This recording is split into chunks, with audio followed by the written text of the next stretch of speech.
Et salut à tous et bienvenue dans ce nouveau IT Flash News, l'émission où je parle d'actualité informatique. Donc aujourd'hui, j'ai raté pas mal de news parce que j'ai été malade pendant 2 semaines. Alors c'est pas le Covid pour ceux qui se demanderaient, c'était une gastro, mais c'est pas bien plus fun au final. Euh, Toujours est-il que du coup j'ai raté pas mal de news et je vais me faire un petit rattrapage. Et en même temps, du coup, j'en profiterai pour capitaliser sur ma maladie et faire des IT Flash News, voilà. Donc ce sera éventuellement séparé en 2 vidéos, une aujourd'hui, une demain, ça dépend combien j'aurai de news, je sais pas encore, j'ai rien prévu, je fais ça carrément à l'arrache là. Donc on va voir un petit peu comment ça se profile. C'est parti. Donc première news, donc du 25 février, oui ça commence à dater un peu, ça fait longtemps que je la garde celle-là. Donc Biden, le président des États-Unis, pour ceux qui ne le sauraient pas, a demandé un budget de 37 milliards de dollars au Congrès américain pour stimuler tout simplement la production de circuits intégrés. Donc, parce qu'à savoir qu'en fait actuellement on a une grosse pénurie des circuits intégrés. Ce qu'on appelle circuits intégrés, c'est ce que beaucoup de gens appellent les puces électroniques, même si c'est pas le nom exact. C'est des semi-conducteurs qui servent énormément dans la fabrication de circuits imprimés, etc. Et donc, notamment, ça participe évidemment au problème de stock au niveau des cartes graphiques, etc. Et donc cette pénurie, ça fait 1 ou 2 mois qu'elle a été déclarée. Et Biden a donc demandé 37 milliards de dollars au Congrès américain pour remédier à cela. Donc sachant que c'est surtout, voilà, comme c'est indiqué là, les fondeurs qui n'arrivent plus à fournir assez de matières premières. On peut être d'accord sur le fait que c'est globalement bien la merde. C'est notamment Qualcomm qui est dans la merde et AMD aussi. Peut-être que ce plan à 37 milliards de dollars pourra éventuellement remédier à la situation. Je vais utiliser ma phrase habituelle de tous les IT Flash News, à voir ce que ça peut donner. Donc, news suivante, au niveau cybersécurité cette fois, et si vous entendez de la musique en fond, c'est parce que mon voisin joue de la guitare et que mon appartement est absolument pas du tout isolé. J'en suis désolé, mais j'espère que vous l'entendez pas, normalement c'est pas trop fort, ça devrait aller quand même. L'ANSSI a alerté il y a quelques temps déjà, encore une fois, ça date du 1er mars, sur une variante de Ryuk, ou Ryuk, je sais toujours pas comment ça se prononce. Et donc c'est un virus qui se répand notamment par les réseaux locaux, ce qui est assez dangereux. Et la propagation est assez compliquée à contenir parce que c'est vraiment de l'autopropagation, il se propage vraiment tout seul.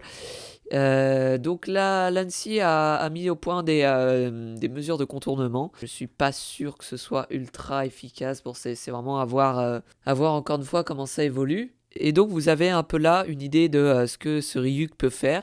Mais voilà, si vous voulez plus d'informations, allez dans la description, il y a cet article-là. Et puis vous pouvez en chercher d'autres facilement sur Internet, je pense. Ensuite, on va passer à une news qui m'intéresse énormément. Donc la Startup Framework, qui est une startup assez connue qui faisait déjà des téléphones, il me semble, annonce un PC portable réparable et modulaire façon Fairphone. Et oui, j'ai totalement lu le titre de l'article. Donc encore une fois, ça commence à dater un peu. Dans cette vidéo, c'est surtout des vieilles news. La vidéo de demain sera sur des news un peu plus récentes. Donc l'idée, c'est que comme ils le disent là, globalement, upgrade un PC portable s'avère assez compliqué. À part la RAM, c'est très chiant. Et donc là, on a un PC portable avec des pièces interchangeables. C'est très ressemblant à Fairphone, encore une fois. Et donc l'objectif ici, c'est de dépasser les 5 ans d'utilisation. Et je vous avoue que déjà moi là je comprends pas parce que quand j'ai un ordi je le garde 5 ans, même bien plus. Pour moi c'est inadmissible de jeter des ordis en dessous de 5 ans d'utilisation en fait. Changer d'ordi tous les 2 ans vraiment c'est un truc que je comprends absolument pas. Mais donc voilà, l'idée c'est de dépasser les 5 ans d'utilisation. Donc les caractéristiques actuelles de la machine, je crois qu'ils étaient plus clairs sur cet article là.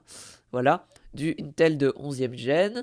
Ce serait de l'Iris Xe intégré, donc après, au niveau des RAM, il donne le nombre de slots, donc 2 slots SODIMM de DDR4 3200.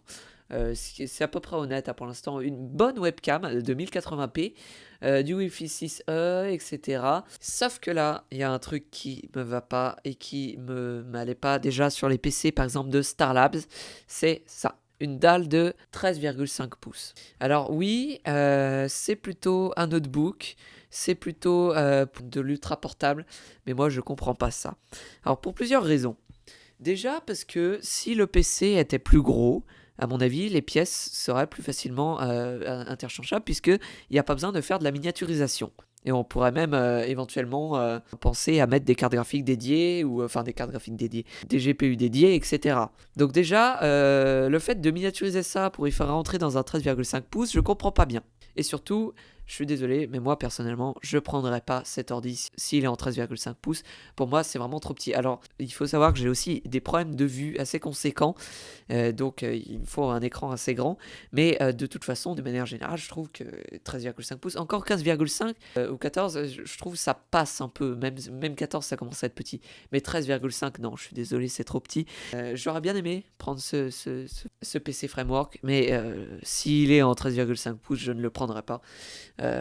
Bon, après, de toute façon, je viens de m'acheter un nouveau PC, hein, donc c'est pas bien pressant.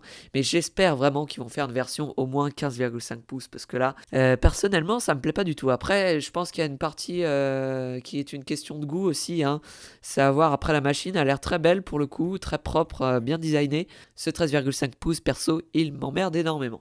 Mais bon, en tout cas, j'attends quand même vraiment des news pour ce framework PC, parce que je pense que notamment pour les étudiants, ce genre de truc, ça peut être intéressant. Après, encore une fois, il faut voir le prix, parce que si c'est comme Fairphone et que tu rajoutes 300 balles avec les mêmes specs, juste pour avoir un téléphone qui se répare et qui dure 2 ans de plus, non.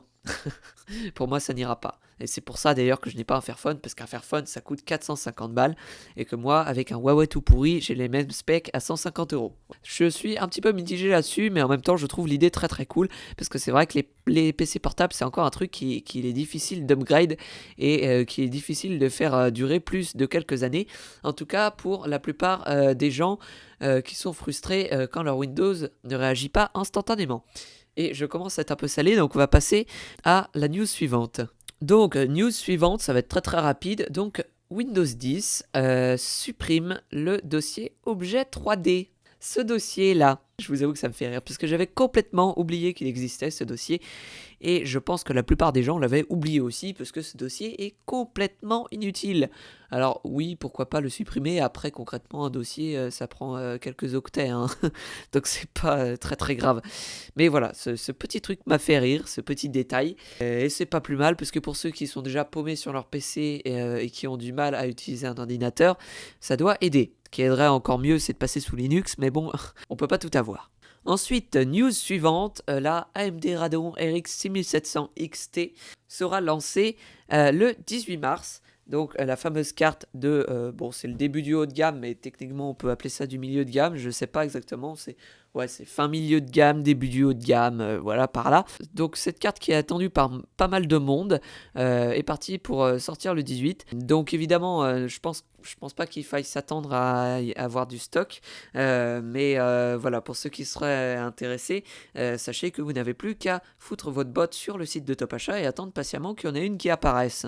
Enfin, le 18 quoi. Et donc au niveau des specs, on a 12 Go de GDDR6, un TDP de 230 watts, bon c'est à peu près ce qu'on attendait d'une carte de cette gamme, il n'y a rien de très surprenant. Il y a les perfs au niveau RTX qui ont leak sur pas mal de jeux, et donc on peut voir que globalement, donc en bleu c'est la 3060 Ti, en jaune c'est la 3070, et en rouge c'est la RX 6700 XT. Et donc on peut voir que globalement, bon c'est à peu près tout au même niveau, hein, c'est le même public qui est visé. De toute façon, c'est les gamers d'un déjà bon niveau, mais pas les pro gamers non plus quoi. Et donc effectivement, c'est à peu près au même niveau qu'une 3070, voilà. Rien de surprenant, encore une fois, on savait à peu près ce que ça allait être. Donc voilà, bonne nouvelle, mauvaise nouvelle, on n'en sait rien, mais on verra bien ce que ça donne encore une fois. Et je me demande toujours pourquoi ils ont foutu une bande de RGB là, et ça m'énerve à chaque fois que je la vois. Et enfin, dernière news de cette première partie, on a ici un récapitulatif de toutes les reviews qui sont sorties pour la 3060 dans diverses langues, hein, et il y en a en français, voilà, si on cherche hardware cooking, le comptoir du hardware, Cocotland, etc. Je mettrai ça en description pour ceux qui veulent, c'est assez intéressant de comparer les différentes reviews, et puis ça donne une bonne idée de la puissance de cette RTX 3060. Donc voilà, c'est déjà la fin de la vidéo, j'espère qu'elle vous a plu. Du coup, on se retrouve pour la deuxième partie demain. J'espère que cette partie-là vous a plu. La partie de demain, on parlera surtout d'OVH, mais il y a d'autres choses aussi assez importantes à aborder. Sur ce, moi je vous dis à bientôt pour de nouvelles vidéos. N'hésitez pas à mettre un pouce bleu et un commentaire, ou un pouce rouge si vous n'avez pas aimé, mais expliquez-moi dans les commentaires pourquoi vous n'avez pas aimé et qu'est-ce que je pourrais améliorer. Sinon, vous pouvez aussi aller sur mon serveur Discord, on approche des 400 membres, et vous pouvez aussi me follow sur Twitter. À bientôt pour de nouvelles vidéos.